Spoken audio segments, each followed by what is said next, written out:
ایک عورت کی طرف سے سوال آیا ہے کہ مجھے پہلی رات ہی بغیر مباشرت کے طلاق دے دی گئی تو کیا کتنی مجھ پر عدت ہے؟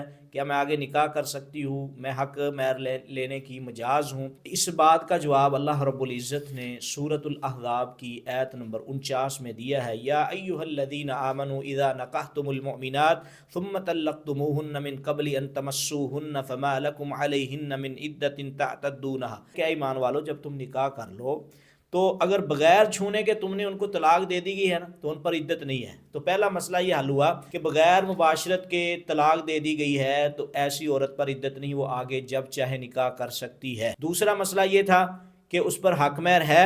سورۃ البقرہ کی آیت نمبر 237 میں اللہ تعالیٰ نے فرمایا وَإِن طَلَّقْتُمُوهُنَّ مِن قَبْلِ أَن تَمَسُّوهُنَّ وَقَدْ فَرَضْتُمْ لَهُنَّ فَرِيضَةً فَنِصْفُ مَا فَرَضْتُمْ، اگر تم عورتوں کو چھونے سے پہلے طلاق دے دو، تم ان کے لیے مہر مقرر کر لیا ہے تو مقرر شدہ کا نصف ادا کرو، تو نصف ضرور ادا کرنا چاہیے۔